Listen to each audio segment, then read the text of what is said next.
ସକାଳୁ ସକାଳୁ ଉଠି ଘରର ସବୁ କାମ ସାରିକି ଲାଗି ପଡିଲି ଠାକୁର ପୂଜାରେ। ଘର ଠାକୁରଙ୍କୁ ପୂଜା କରି ସାରିଲା ପରେ ମା ବୃନ୍ଦାବତୀଙ୍କୁ ଟିକେ ପୂଜା କରିଦେଇଥିଲି।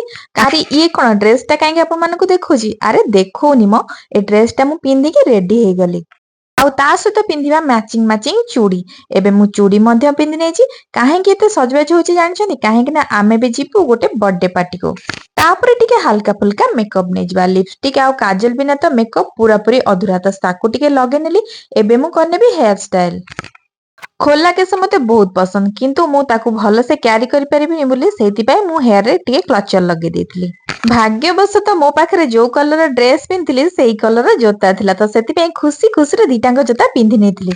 ଆଉ ଏଇଠି ବାପ ଛୁଆଙ୍କୁ କହିଲେ ଟିକେ ପୋଜ ଦେଇଦିଅ, ଆଉ ମୁଁ ତାଙ୍କ ହାତରେ ଗିଫ୍ଟ ଧରେଇଦେଲି। ଆଉ ସମସ୍ତେ ମିଶି ଚାଲିଲୁ ଇଧା ବେବିର ବର୍ଥଡେ ପାର୍ଟିକୁ।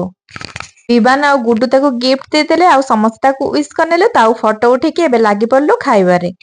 ବାପରେ, ବିଭାନ ତ ଆଗେ କେକ୍ ଖାଇବ ବୋଲି ପାଗଳ କରିଦେଲା। ମୁଁ କି ଆଉ ଛାଡେ। ବିଭାନ ତ ଆମର ଭୋଜି ଭାତରେ ବେଶୀ କିଛି ଖାଏନି, ଖାଲି କେକ୍ ଟିକେ ଖାଇଥିଲା ଆଉ ଭାତରୁ ଟିକେ ଖାଇଦେଲା। ତ ତାପରେ ତାକୁ କହିକି ମୁଁ ଲାଗି ପଡିଲି ଖାଇବାରେ। ଆମ ଓଡିଆ ଘରର ଭୋଜି ପରା ବହୁତ ଟେଷ୍ଟି ହେଇଥିଲା। ଆଉ ସବା ଶେଷରେ ଟିକେ କ୍ଷୀରି ଖାଇ ନେଇଥିଲି। ପେଟ ମନ ସବୁ ମିଠା ହେଇଯାଇଥିଲା। ତାପରେ ସାଙ୍ଗମାନଙ୍କ ସହିତ ମିଶି ଟିକେ ଏଠି ଖଟି ଜମେଇଥିଲି। ଖଟି ଜମେଇବା ଆଉ କିଛି ଖିଆ ପିଆ ହବନି, ତ ସେଥିପାଇଁ ଏଠି ଟିକେ କୋଲ୍ଡ ଡ୍ରିଙ୍କ୍ସ କୁ ଚିୟର୍ସ କରିନେଇଥିଲୁ। ବ୍ଲଗଟି କେମିତି ଲାଗିଲା ନିହାତି କମେଣ୍ଟରେ ଜଣେଇବେ।